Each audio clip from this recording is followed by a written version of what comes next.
कौन सा विषय सीख रहे हैं? कलीसिया का उद्देश्य, उसमें एक उद्देश्य है प्रभु भोज लेना। और प्रभु भोज में हमने देखा था कि यह फसह के त्योहार के दिन फसह को बदलकर नए नियम में प्रभु भोज रखा गया। तो प्रभु भोज और फसह का त्योहार जब शुरू हुआ था उसमें बहुत सारी बातें मिलती जुलती है। उसमें एक बात था लहू लगाना था उनको दरवाजे के ऊपर। लहू एक जीवन को बताता है कि कोई मरा है, उस बात को बताने के लिए लहू रखा था। और इसमें कई सारी बातें हमने देखा। नए नियम में भी लहू का बात लेकर बहुत कुछ सिखाया गया है। हमने पिछली बार देखा था लहू के छिड़के जाने के लिए चुने गए। लहू से खरीदना, लहू से छुटकारा, लहू से धर्मी ठहराना, लहू के द्वारा प्रायश्चित। लहू हमें शुद्ध करता है। लहू के द्वारा परमेश्वर से हमारा मेल हुआ। लहू के द्वारा हम परमेश्वर की उपस्थिति में जा सकते हैं। लहू के द्वारा हमें पवित्र किया। लहू के छिड़के जाने के लिए चुने गए। इस सब का एक एक बात का क्या अर्थ है करके हम समझते जा रहे हैं। अभी भी एक और बात देखते हैं, इब्रानियों 13 उसका 20।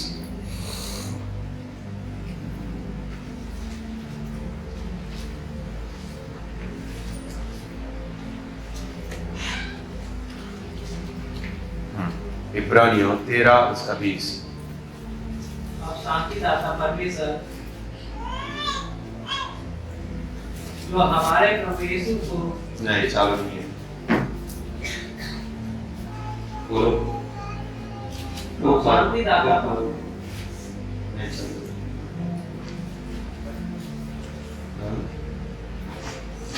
बोलो नहीं चालू। अब शांतिदाता परमेश्वर जो हमारे प्रभु यीशु को जो भेड़ों का महान रखने वाला है, रखवाला, जो भेड़ों का महान रखवाला है, सनातन वाचा के लहू के गुण से मरे हुओं में से जलाकर ले आया। सनातन वाचा के लहू के गुण से मरे मुंह में से जलाकर ले आया। सनातन वाचा का लहू,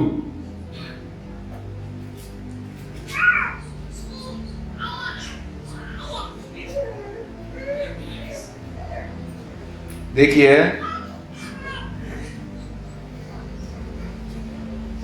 सनातन वाचा का लहू का मतलब क्या है? सनातन यानी अनंतकालीन वाचा, उसका लहू। हमने पिछली बार देखा था मूसा ने एक वाचा बांधी और एक वाचा प्रभु यीशु मसीह ने बांधी। इतिहास में ये दो मुख्य वाचा है जो परमेश्वर ने मनुष्यों से बांधी है। आकाश और पृथ्वी का जो सृजनहार है उन्होंने बहुत सारी वाचा बांधी है, लेकिन इसमें दो मुख्य है। एक वाचा इस्राएली लोगों के साथ बांधी थी और एक वाचा कलीसिया के लोगों के साथ बांधी। मूसा के साथ जो वाचा बांधी थी वो सनातन वाचा नहीं थी, लेकिन यीशु मसीह के द्वारा जो वाचा बांधी है वो सनातन वाचा है, अनंतकालीन वाचा है। मूसा के साथ या मूसा के द्वारा इस्राएली लोगों से जो वाचा बांधी थी उसके बारे में हम थोड़ा पढ़ लेते हैं। पिछली बार पढ़ा था, वापस निर्गमन 24 4 से 8।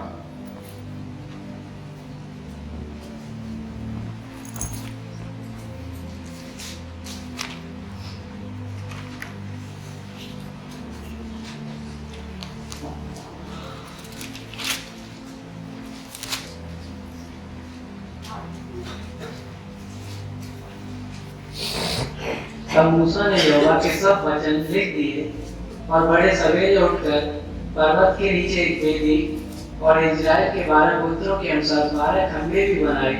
हाँ, वचन लिखे। परमेश्वर ने मूसा को बोला ये वचन लिखो, इस्राएली लोगों को देना है, ये वचन लिख लो। और वचन लिख लिए। फिर इस्राएल के 12 गोत्र थे, 12 नंबर के हिसाब से 12 खंभे बनवाए। हाँ, और आगे तब उसने कई इजरायली जवानों को भेजा जिन्होंने यहोवा के लिए होम बलि और बैलों के मेल बलि चढ़ाए। हाँ, फिर कुछ जवानों को भेजा होम बलि और मेल बलि चढ़ाने के लिए। हाँ, और मूसा ने आधा लहू लेकर कटोरों में रखा और आधा वेदी पर छिड़क दिया। हाँ, जो मेल बलि और माफ करें, होम बलि और मेल बलि का जो लहू था उसमें से आधा वेदी पर चढ़ाया, आधा कटोरे में भर के रखा। आगे तब वाचा की पुस्तक को लेकर लोगों को पढ़कर सुनाया। हाँ, जो मूसा की व्यवस्था थी वो करीबन 600 के ऊपर नियम है, वो नियम सबको पढ़ के सुनाए। 600 के ऊपर नियम। हाँ, फिर उसे सुनकर उन्होंने कहा, जो कुछ यहोवा ने कहा है उस सब को हम करेंगे और उसकी आज्ञा मानेंगे। सब लोग बोल रहे हैं, जो जो प्रभु ने बोला है हम सब पालन करेंगे, आज्ञा मानेंगे। हाँ, फिर तब मूसा ने लहू लेकर लोगों पर छिड़क दिया और हाँ। उनसे कहा, तब वो लहू लेकर क्या किया? लोगों पर छिड़क दिया। हाँ, और उनसे कहा, देखो है उस वाचा का लहू है। हाँ, मूसा क्या बोल रहा है? ये क्या है? वाचा का लहू। लेकिन वो लहू किसका था? है? किसका लहू था वो? हाँ, जानवर का लहू था। हाँ, आगे और उनसे कहा, देखो उस वाचा का लहू है जिसे यहोवा ने इन सब वचनों और तुम्हारे साथ बांधी है। हाँ, ये वाचा किसके साथ बांधी थी? इस्राएली लोगों के साथ में। और कौन किसके लहू के द्वारा? जानवर के लहू के द्वारा। ये वाचा जो थी, जो इस्राएली लोगों के साथ बांधी थी, वो थोड़े समय के लिए थी। लेकिन जो कलीसिया के लिए वाचा बांधी है उसको हम देखते हैं लूका की किताब 22।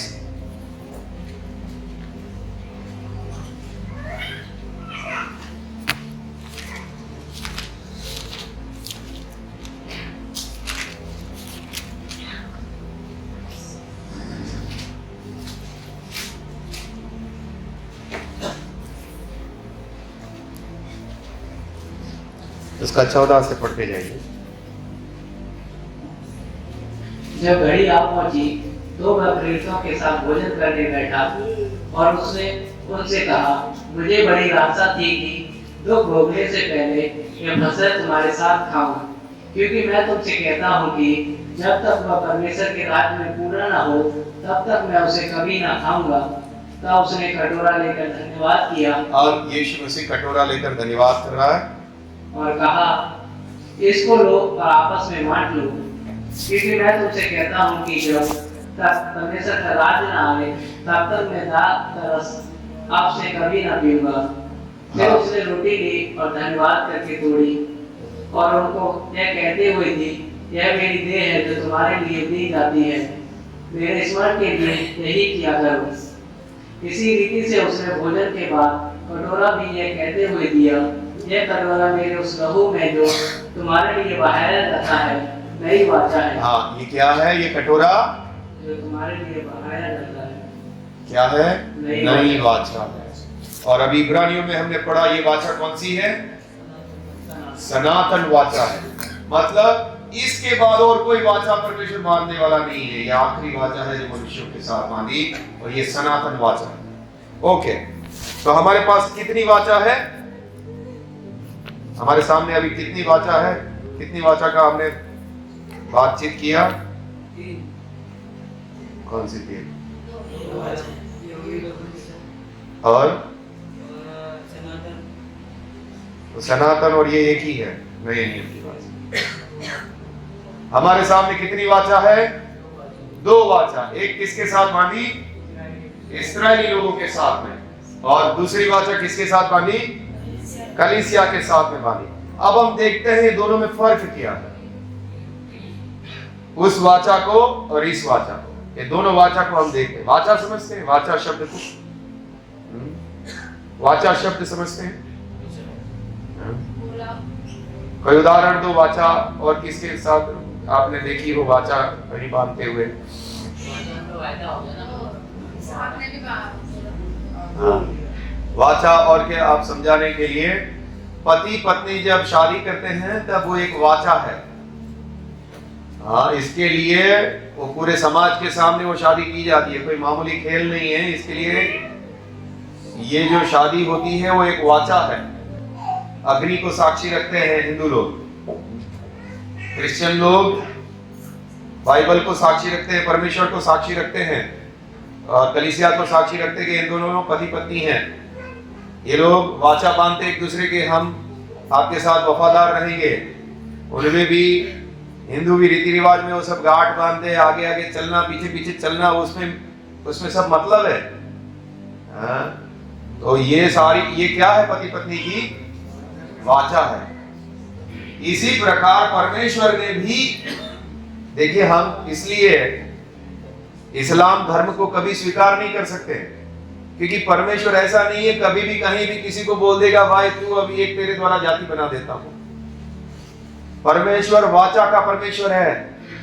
परमेश्वर अगर कुछ काम शुरू कर रहा है तो वो वाचा बांधता है कि तू मेरी प्रजा है, मैं तेरा परमेश्वर हूं, और तू ये करेगा तो मैं ये पालन, मैं ये करूंगा। इन दोनों को आपस में जब वाचा बांधी जाती है तो दोनों को शर्तें दी जाती है, दोनों पार्टी को। पति पत्नी की जब वाचा बांधते हैं शादी की तो दोनों को शर्तें हैं, ये इसको प्यार करेगा, ये उसके अधीन रहेगी, और दोनों वायदा करते हैं कि हाँ मैं ऐसा करूंगी, हाँ मैं ऐसा करूंगा, और तब जाके उनकी शादी होती है। इसी प्रकार परमेश्वर भी ऐसे ही इस्राएलियों को नहीं उठा लिया, सबसे पहले एक इंसान को चुना। कौन था वो? जो इस जाति के लिए, इस्राएली जाति के लिए पहले तो एक व्यक्ति से वाचा बांधी थी परमेश्वर ने, अब्राहम से वाचा बांधी कि तेरे द्वारा एक जाति बनाऊंगा, और उसके बाद एक जाति बनी, उनके 12 गोत्र थे। फिर उस जाति के साथ में वाचा बांधा मूसा के समय में। उस जाति, पहले अब्राहम से वाचा बांधा, फिर इस्राएल से वाचा बांधा, वो पूरी जाति को वाचा बांधा। और परमेश्वर उसमें शर्तें देता है, तुम ये करोगे तो मैं तुमको आशीष दूंगा, अगर तुम ये नहीं करोगे तो मैं तुमको श्राप दूंगा, तुम्हें तकलीफ दूंगा। ऐसे ही कलीसिया के साथ वाचा बांधी है। इसके अलावा परमेश्वर ने किसी को भी इस पूरी दुनिया में से नहीं चुना। परमेश्वर वाचा बांधने वाला परमेश्वर है, इसलिए मुस्लिम धर्म हम स्वीकार नहीं कर सकते। हम आपको सिर्फ इतना पूछते हैं कब आपके साथ वाचा बांधा।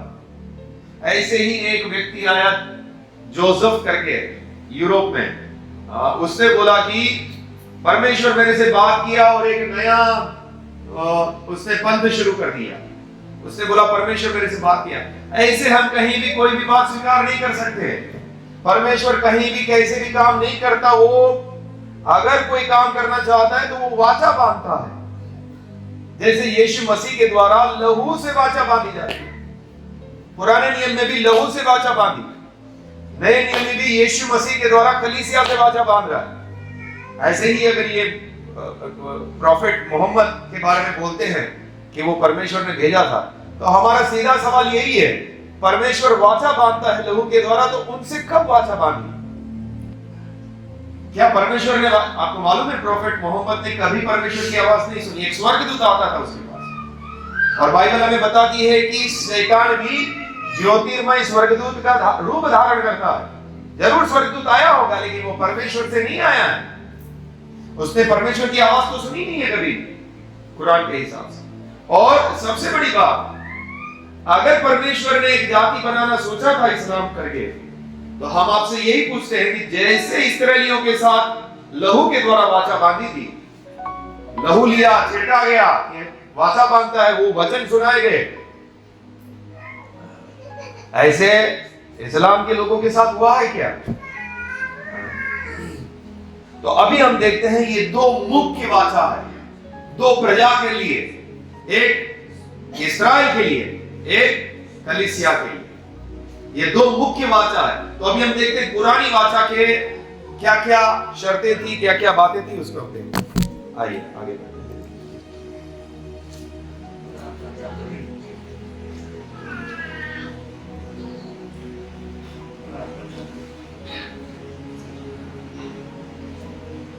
तो पहली बात,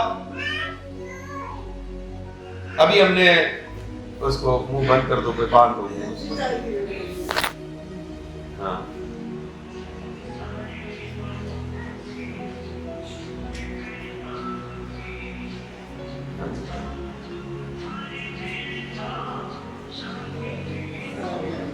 जल्दी निकाल दो भैया, हमारा धीरज का परीक्षा ना हो।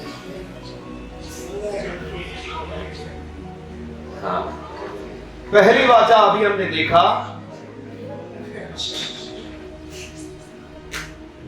पुराने नियम में परमेश्वर ने मूसा के द्वारा सीनाई पर्वत के ऊपर बांधी थी। अभी हम देखते हैं उस वाचा के बारे में, मूसा की वाचा के बारे में। व्यवस्था विवरण 28, उसका 1 से पढ़ते जाएंगे।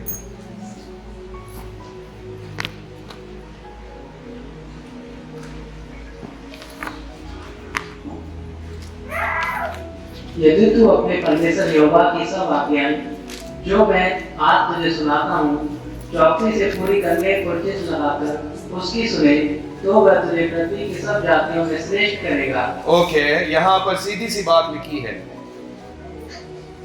अगर तू जो आज्ञाएं बताया है, जो तुझे सुनाई गई है, चौकसी से पूरे करने के लिए चित्त लगाएगा, तो वो तुझे सब जातियों में श्रेष्ठ करेगा।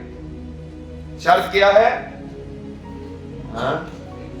जो आज्ञाएं तुझे सुनाई गई है, सावधानी से तुझे उन आज्ञाओं का पालन करना है, और अगर तू ऐसा करेगा तो जितनी भी जातियां हैं इस दुनिया में, उसमें से इस जाति को क्या करेगा? श्रेष्ठ करेगा। आगे, फिर अपने परमेश्वर यहोवा की सुनने के कारण ये सब आशीर्वाद तुझ पर पूरे होंगे। अगर तू सुनेगा, पूरा इस्राएल को बोल रहा है परमेश्वर, अगर तुम लोग सुनोगे तो ये आशीर्वाद तुम्हारे ऊपर दोगे। परमेश्वर शर्त दे रहा है ना यहाँ पे, मैं तुम्हारे साथ वाचा बांध रहा हूं, लेकिन मेरी आज्ञाओं का पालन करोगे, मूसा की व्यवस्था में जो भी आज्ञाएं लिखी है उसका पालन करोगे, तो मैं ये सब आशीर्वाद दूंगा। वो आशीर्वाद कौन से पढ़िए। धन्य हो तू नगर में, धन्य हो तू खेत में। धन्य हो यानी तुम आशीषित हो, नगर के अंदर, खेत में, तुम्हारे ऊपर आशीर्वाद रहेगा। धन्य हो तेरी संतान और तेरी भूमि के ऊपर। उपज तेरी उपज के ऊपर आशीष रहेगा, तेरी संतानों के ऊपर आशीष रहेगा। आगे, और गाय और भेड़ बकरी आदि पशु के बच्चे। गाय बैल के ऊपर आशीष रहेगा। हाँ, आगे, धन्य हो तेरी टोकरी और तेरी कटौती। तेरे खाने में आशीष रहेगा। धन्य हो तू भीतर आते समय और धन्य हो तू बाहर जाते समय। आते जाते हर बात में तेरे को आशीष रहेगा। यहोवा ऐसा करेगा कि तेरे शत्रु जो तुझ पर चढ़ाई करेंगे वे तुझसे हार जाएंगे। वे एक मार्ग से तुझ पर चढ़ाई करेंगे, परंतु तेरे सामने 7 मार्ग से होकर भाग जाएंगे। मतलब तेरे शत्रु तेरे सामने खड़े नहीं रह सकेंगे, तेरे दुश्मन तेरे सामने खड़े नहीं रह सकेंगे। आगे, तेरे खतों पर जितने कामों में तू हाथ लगाएगा उन सबों पर यहोवा आशीष देगा। सब काम में परमेश्वर तुझे आशीष देगा। इसलिए जो देश तेरा परमेश्वर यहोवा तुझे देता है उसमें वह तुझे आशीष देगा। हाँ, यदि तू अपने परमेश्वर यहोवा की आज्ञाओं को मानते हुए उसके मार्गों पर चले, तो वह अपनी शपथ के अनुसार तुझे अपनी पवित्र प्रजा करके स्थिर करेगा। हाँ, कभी तू उसकी आज्ञाओं पे चलता रहे तब। आगे, और पृथ्वी के देश के सब लोगों को यह देखकर कि तू यहोवा का कहलाता है तो उससे डर जाएंगे। और जिस देश के विषय यहोवा ने तेरे पूर्वजों से शपथ खाकर तुझे देने को कहा था, उसमें वह तेरी संतान की और भूमि की उपज की और पशुओं की भर्ती करके तेरी भलाई करेगा। यहोवा तेरे लिए अपने आकाश रूपी उत्तम भंडार को खोलकर तेरी भूमि पर समय पर मैं बरसाएगा। समय पर बारिश का वायदा। हाँ, और तेरे सारे कामों पर आशीष देगा। सब कामों पर आशीष का वायदा। और तू बहुत तेरी जातियों को उधार देगा। तू लोगों को उधार देगा, इतना पैसा होगा तेरे पास, परंतु किसी से तुझे उधार लेना ना पड़ेगा। तुझे उधार लेना ना पड़ेगा। हाँ, और यहोवा तुझको पूछ नहीं किंतु सिर ही ठहराएगा। तुझे पूछ नहीं बनाएगा, नीचे नहीं रखेगा, ऊंचा पर रखेगा। और तू नीचे नहीं पर तू ऊपर ही रहेगा। यदि परमेश्वर यहोवा की आज्ञाएं जो मैं आज तुझको सुनाता हूँ तू उनके मानने में मन लगाकर चौकसी करे, और जिन बच्चों की मैं आज तुझसे आज्ञा देता हूँ उनमें से किसी से दानी या बाईं मुड़ के पराई देवता के पीछे ना बोले और ना उनकी सेवा करे। अगर तू इन आज्ञाओं में चले तो ये सब आशीषें तुझे मिलेगी। ओके, दूसरी बात, उनको विधियों का पालन करना था। वो आप लोग जानते हैं, उनको बलिदान चढ़ाने थे, उनको पर्व मनाने थे। फसह का पर्व मनाना था, झोपड़ियों का पर्व मनाना था, पिंतेकुस्त का पर्व मनाना था। उनको पर्व मनाने थे, सबत पालन करना था, खतना कराना था, शुद्ध अशुद्ध जानवरों का मांस जो अशुद्ध थे उनको नहीं खाना था। ये सब चीजें भी ये वाचा में जुड़ी हुई है। ये वाचा की मांग है, ये सब करना ही पड़ेगा। ये पुरानी वाचा की शर्त थी, ये सब पालन करना है, तुझे आज्ञाओं का पालन करना है। ओके, और दूसरी बात 19 निर्गमन 19, ओए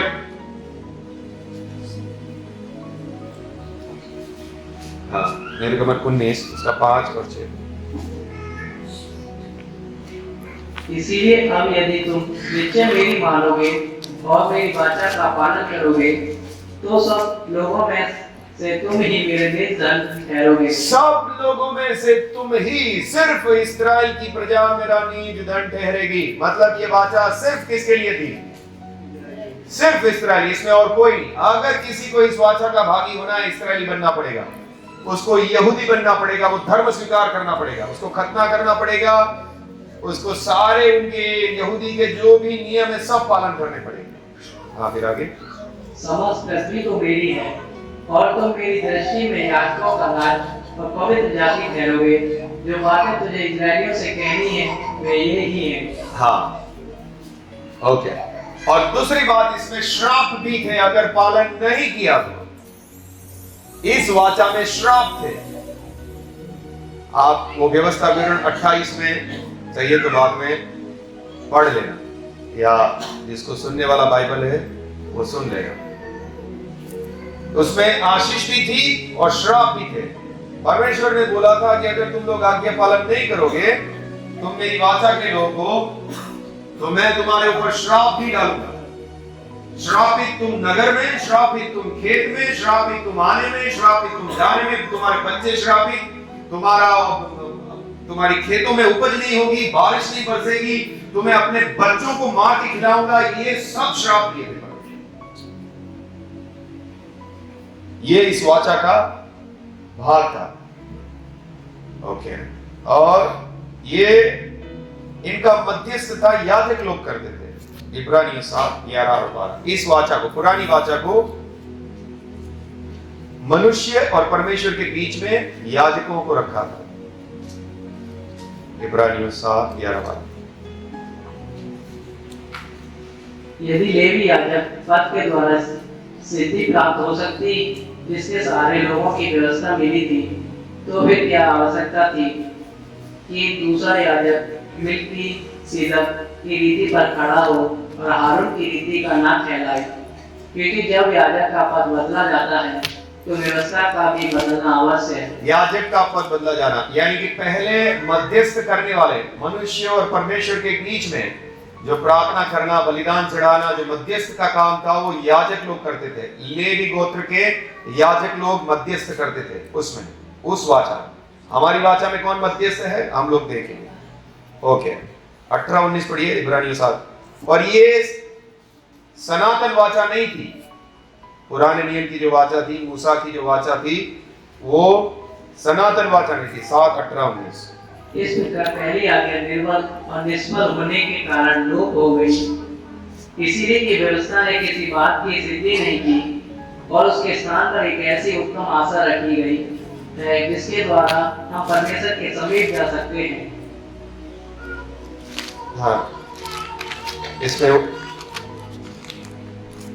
इसमें वो बात प्रकट हो रही है।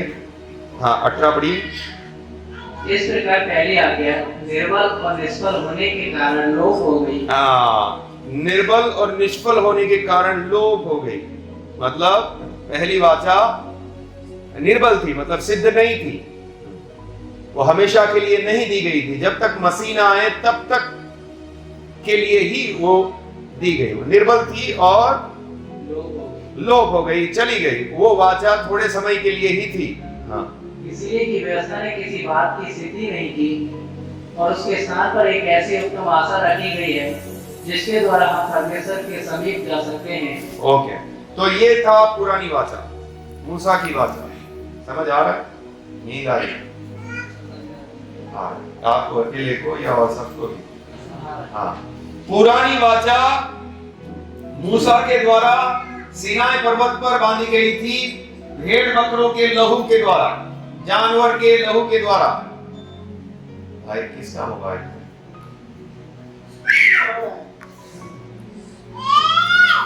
हाँ, मूसा की व्यवस्था सीनाई पर्वत पर जानवर के लहू के द्वारा इस्राएलियों के साथ बांधी गई थी और यह व्यवस्था आज्ञा पालन करने पर आधारित थी।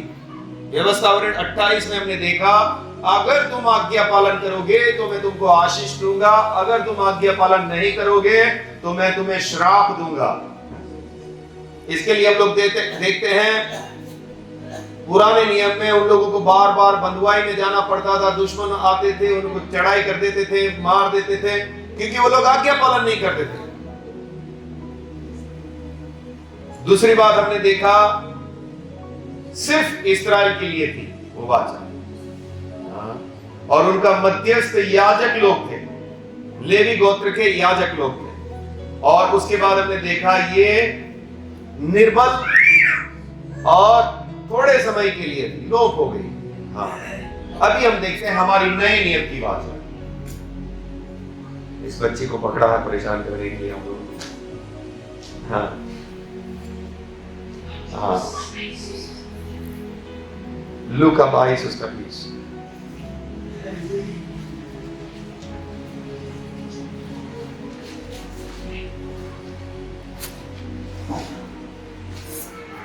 इसी रीति से उसने भोजन के बाद कटोरा भी यह कहते हुए दिया, यह कटोरा मेरे उस लहू में जो तुम्हारे लिए बहाया जाता है नई वाचा है। ये नई वाचा यीशु मसीह के द्वारा बांधी गई और अपने स्वयं खुद के लहू के द्वारा बांधी गई। पुराने नियम की वाचा मूसा के द्वारा और जानवर के लहू से, ये नए नियम की वाचा प्रभु यीशु मसीह के द्वारा खुद के लहू से बांधी गई। ओके, उसके बाद इफिसियों 2:8 और 9।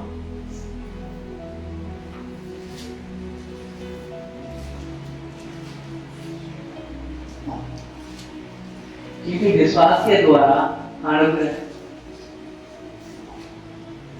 ही से तुम्हारा उद्धार हुआ है। क्योंकि विश्वास के द्वारा अनुग्रह ही से तुम्हारा उद्धार हुआ है। उस वाचा में आपको आज्ञा पालन करना था, व्यवस्था पालन करना था, शुद्ध अशुद्ध, तब आपको परमेश्वर स्वीकार करेगा। लेकिन इस वाचा में क्या है? कैसे स्वीकार करेगा?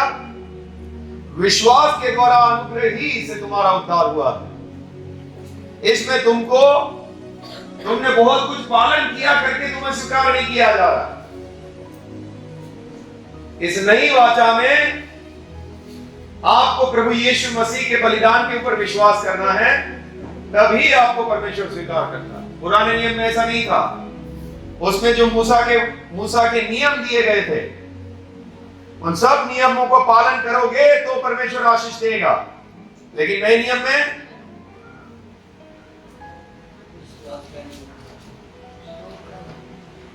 परेशान करना है, सबके मोबाइल बजा दो भाई।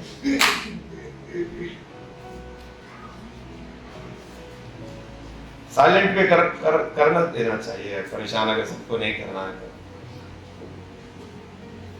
वचन चल रहा है, हम लोग कुछ बोलते नहीं तो आप लोग सब अपना मोबाइल चालू रखते हैं। कुछ जरूरी है तो चालू रखो ना, नहीं तो साइलेंट पे कर दो, बंद कर दो। हाँ,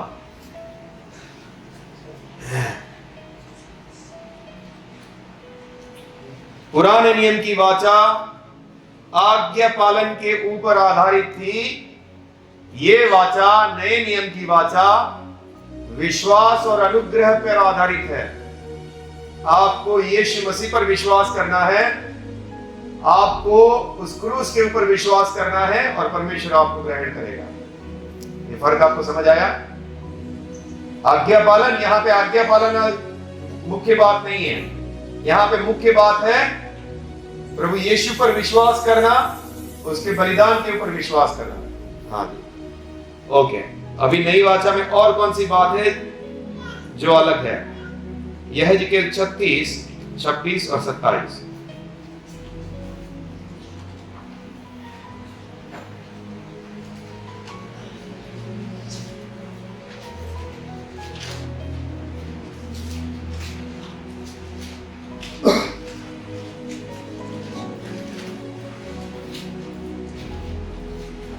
हाँ जी, मैं तुमको नया मन दूंगा और तुम्हारे भीतर नई आत्मा उत्पन्न करूंगा। ये नए नियम में परमेश्वर ने बोला था, भविष्यवाणी दी थी, पहले से बताया था, आप लोगों के अंदर नया मन उत्पन्न करूंगा।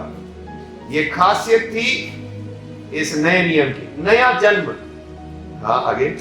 और तुम्हारी देह में से पत्थर का हृदय निकालकर तुमको मांस का हृदय दूंगा। तुम्हारा जो पत्थर का हृदय है, पापी हृदय है, उसको मैं मांस का हृदय बना दूंगा।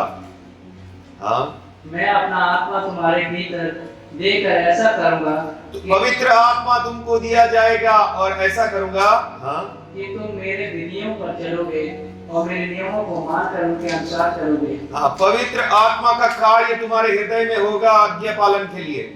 इस नई वाचा की खासियत है। हाँ, ओके है। नया नियम में क्या क्या बात है?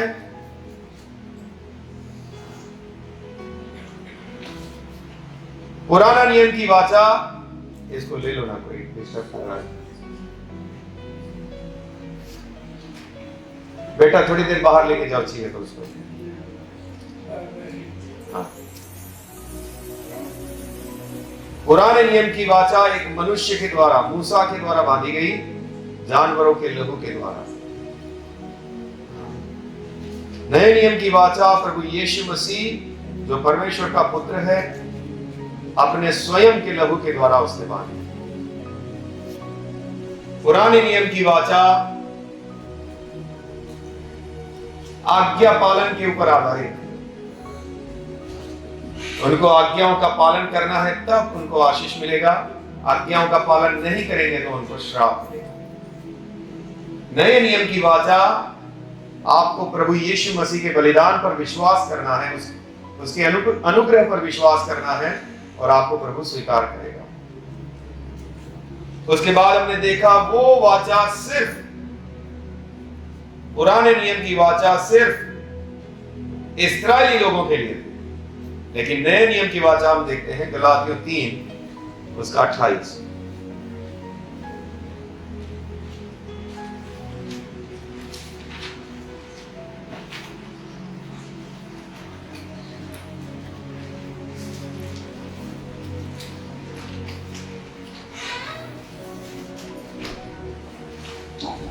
गलातियों 3:28।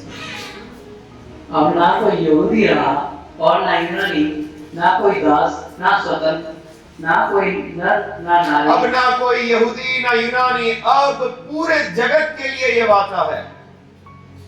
जो कोई यीशु को ग्रहण करेगा उन सब के साथ ये वाचा परमेश्वर ने बांधी है। ये वाचा पूरे जगत के लिए है। पुरानी वाचा सिर्फ इस्राएली लोगों के लिए थी, ये वाचा पूरे जगत के लिए है। ओके। उसके बाद हमने देखा अगर वो लोग आज्ञा पालन नहीं करते थे तो उनके ऊपर श्राप था, लेकिन जो लोग विश्वास के द्वारा मसीह यीशु को ग्रहण करते हैं उन्हें क्या मिलता है? यूहन्ना 3:16। अभी कोई आएंगे जाएंगे नहीं, सब लोग बैठेंगे, कोई आएंगे जाएंगे नहीं। बच्चों को भी थोड़ी देर बिठा दो, ये शैतान रुकावट डाल रहा है। हाँ, क्योंकि परमेश्वर ने जगत से ऐसा प्रेम रखा कि उसने अपना एकलौता पुत्र दे दिया, हाँ, ताकि जो कोई उस पर विश्वास करे वह नष्ट ना हो परंतु अनंत जीवन पाए। हाँ। पुराने नियम में आज्ञा पालन न करने वाला श्राप का अधीन था, लेकिन अभी नए नियम में जो भी यीशु मसीह पर विश्वास करेगा अनंत जीवन मिलेगा उसको दंड नहीं मिलेगा, उन्हें अनंत जीवन मिलेगा। ओके, पुराने नियम में याजक लोग मध्यस्थ थे, लेकिन नए नियम में मध्यस्थ देखिए कौन है। इब्रानियों 7 उसका 22।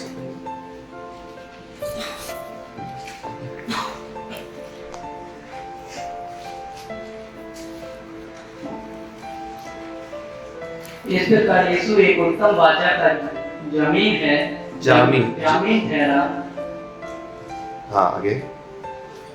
वे तो बहुत बड़ी संख्या में याजक बनते आए, इस कारण यह था कि मृत्यु उन्हें रहने नहीं देती थी। हाँ, पुराने नियम में जो याजक थे वो मरते थे।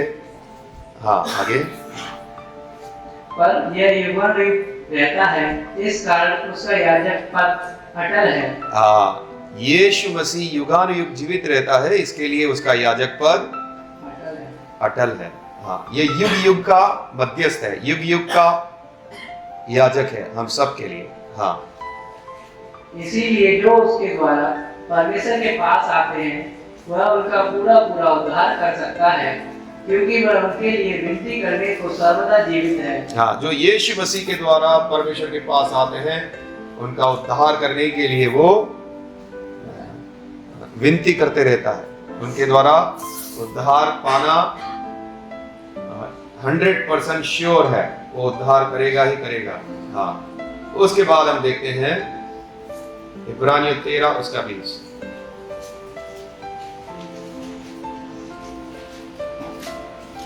अब शांति दाता परमेश्वर जो हमारे प्रभु यीशु को, जो भेड़ों का महान रखवाला है, सनातन वाचा के लहू के गुण से मरे हुए में से जिलाकर ले आया। हाँ, ये वाचा सनातन है, वो हमने पहले ही ये वचन पढ़ा था। हाँ, पुराने नियम की वाचा थोड़ा समय के लिए थी, वो लोप हो गई, लेकिन ये वाचा सनातन वाचा है। हाँ, इब्रानियों 11 उसका 16।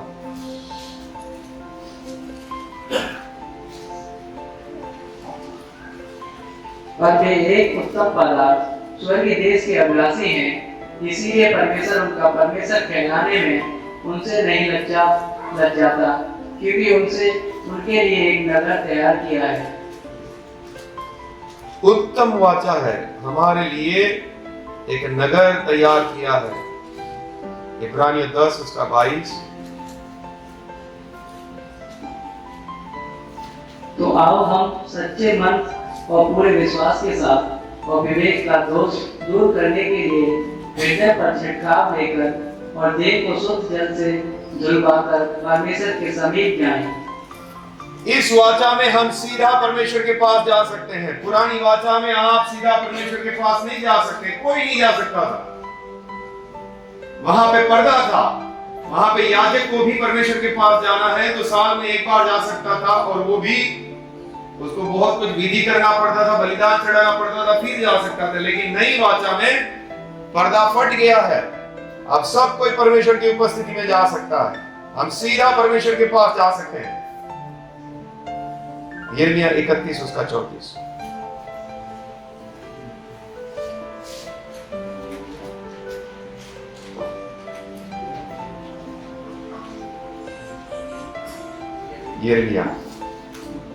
यहूदा और उसके सब नगरों के लोग, यिर्मयाह 31 का 34 पढ़ो।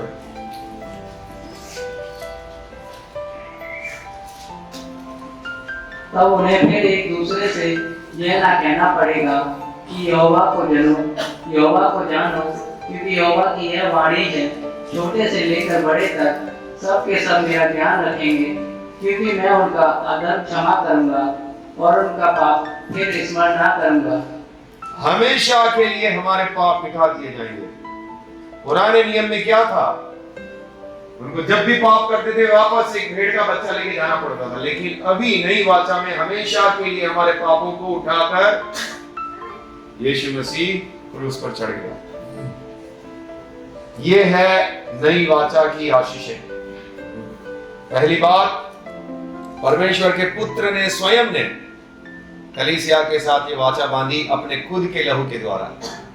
दूसरी बात, इसमें आज्ञा पालन के आधार पर नहीं है। ये आपको प्रभु यीशु मसीह के ऊपर विश्वास करना है, उसके क्रूस के ऊपर विश्वास करना है, और उस आधार पर आपको स्वीकार किया जाता है। इस वाचा में आपको वायदा किया जाता है कि आपको नया जन्म मिलेगा, आपको अंदर से वो बदलेगा, आपके अंदर उसका आत्मा डालेगा और उस आत्मा के द्वारा आपको बदलेगा। इस वाचा में ये पूरे जगत के लिए है, जो कोई यीशु को ग्रहण करेगा उनके साथ परमेश्वर ये वाचा बांधता है। ये वाचा अनंत जीवन का वायदा देता है। ये वाचा का मध्यस्थ प्रभु यीशु मसीह स्वयं है। उसमें याजक लोग थे जो मरते थे, लेकिन ये अनंतकालीन है जो हमारे लिए हमेशा प्रार्थना करता है। जो उनके द्वारा आते हैं उनका वो उद्धार करेगा ही। और ये वाचा सनातन वाचा है, हमेशा की वाचा है।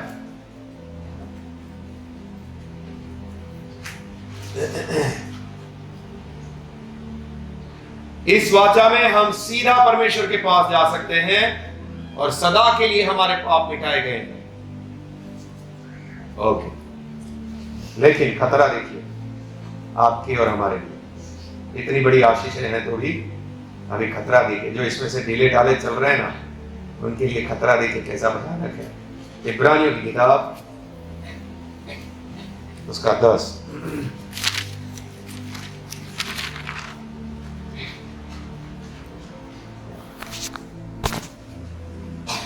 आपको और मुझको अद्भुत वाचा मिली है।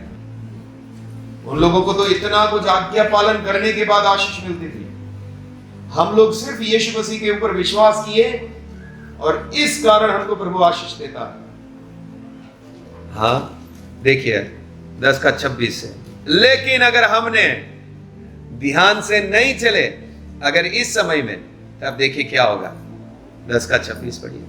क्योंकि सच्चाई की पहचान प्राप्त करने के बाद, सच्चाई जानते हैं, सच्चाई मालूम है, ये प्राप्त करने के बाद आगे, यदि हम जानबूझकर पाप करते रहे, अगर हम जानबूझकर पाप करते रहे, तो पापों के लिए फिर कोई बलिदान बाकी नहीं। अब तो कोई बलिदान नहीं है, वापस यीशु मसीह क्रूस पर मरने वाला नहीं है। आपको सच्चाई मालूम है, फिर भी जानबूझकर आप पाप करते हैं, तो आगे, तो पापों के लिए फिर कोई बलिदान बाकी नहीं। हाँ, दंड का एक भयानक बाढ़ जोड़ना और आग का ज्वलन बाकी है जो विरोधियों को भस्म कर देगा। हाँ, फिर ऐसा आदमी के लिए भयानक दंड, आग का दंड बाकी है, वही उसको इंतजार करना है। आगे, जब मूसा की व्यवस्था का नाम मानने वाला 2 या 3 जनों की गवाही पर बिना दया के मार डाला जाता है। पुराने नियम में मूसा की व्यवस्था पालन न करने वाला 2-3 गवाह को सामने रखकर उसको बिना दया के पत्थर मार मार के मार डालना था। हाँ, लेकिन आगे देखो इस वाचा में क्या है। आगे, तो सोच लो कि, तो सोचो, हाँ, वह कितने और भी भारी दंड के योग्य ठहरेगा।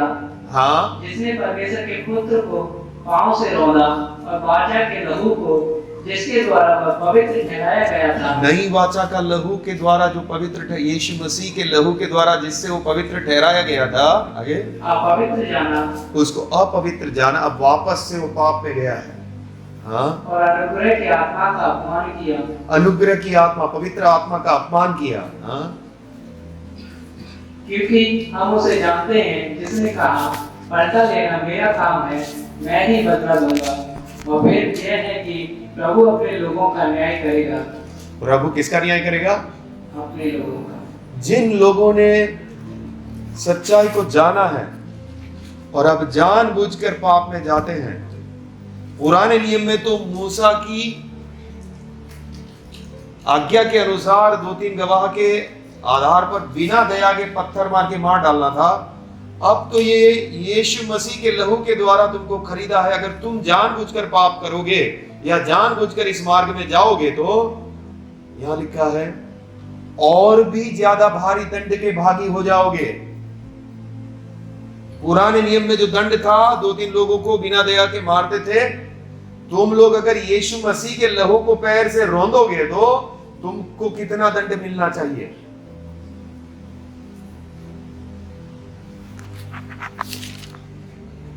इब्रानियों 6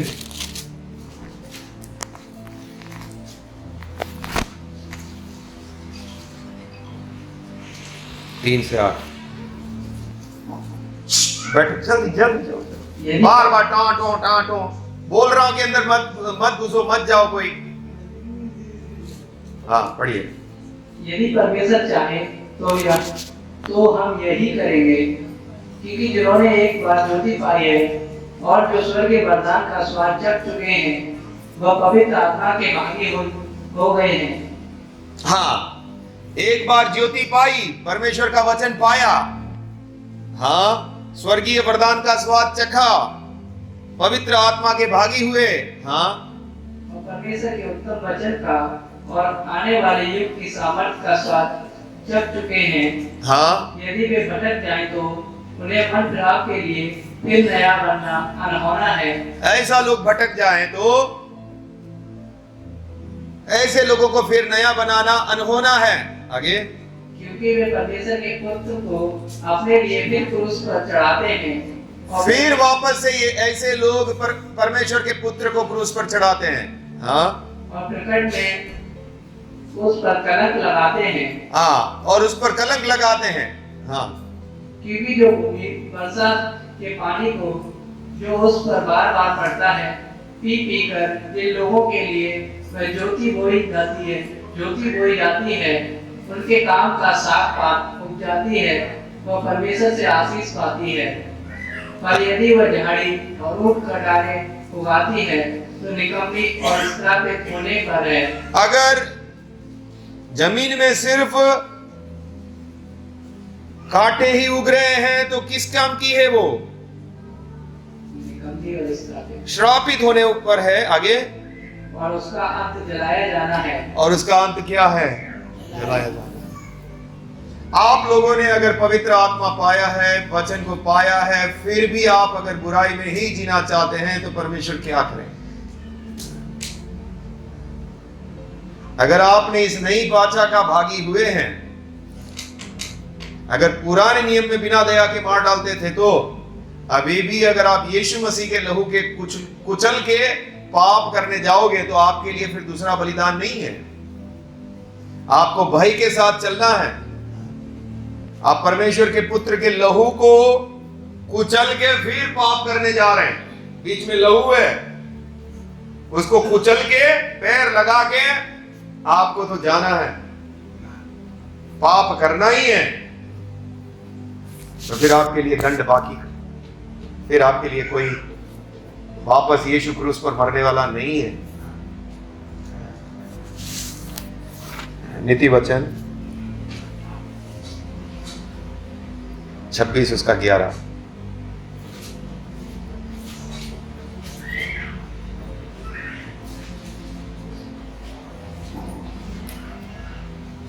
जैसे कुत्ता अपनी छांट को चाटता है, वैसे ही मूर्ख अपनी मूर्खता को दोहराता है। हाँ, कुत्ता अपनी ही उल्टी किया हुआ वापस खाने के लिए जाता है, वैसे ही मूर्ख करता है वापस वही काम, वापस वही पाप। दूसरा पत्रस 2:20-22।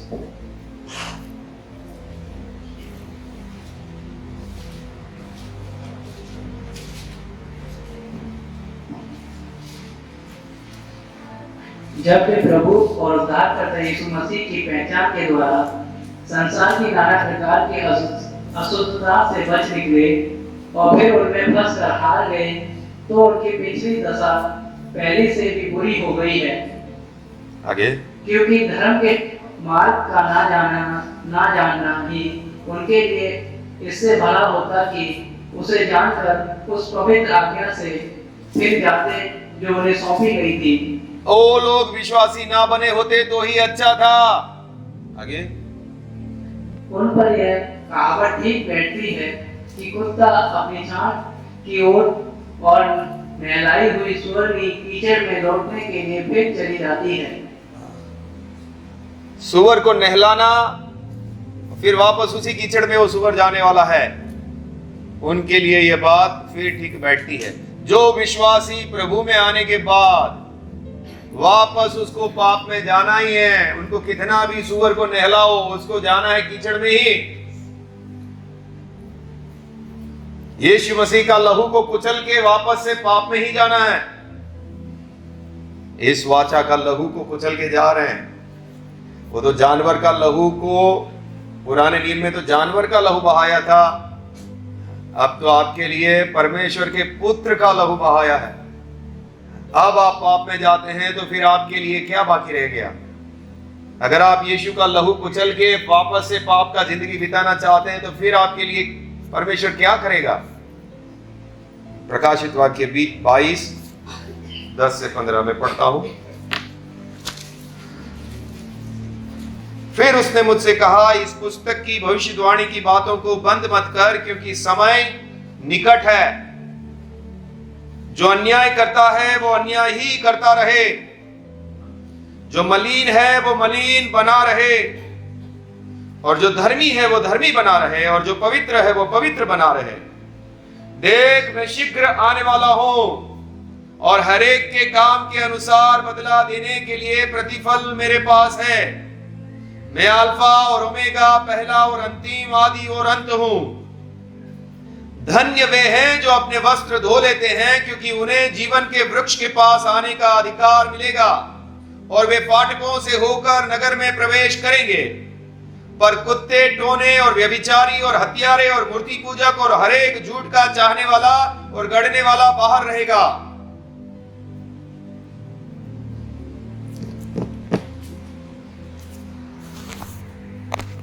जो मलिन है वो मलिन बना रहे। अगर आपको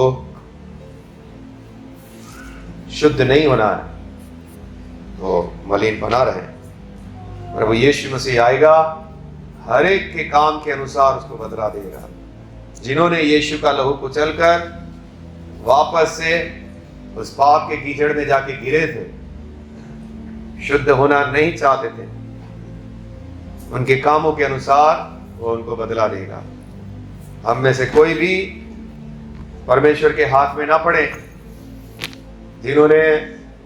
जिनके लिए परमेश्वर के पुत्र का लहू बहाया गया है, उनको बहुत ही ध्यान से चलना है कि आप अंत तक परमेश्वर के मार्ग में शुद्ध और पवित्र बने रहें, अंत तक धीरज धरे रहें, और तभी प्रभु यीशु मसीह आपको ग्रहण करेगा। नहीं तो जो लोग इस नई वाचा के लहू को कुचलकर पाप में गए हैं, उनके लिए दूसरा बलिदान नहीं है। प्रार्थना।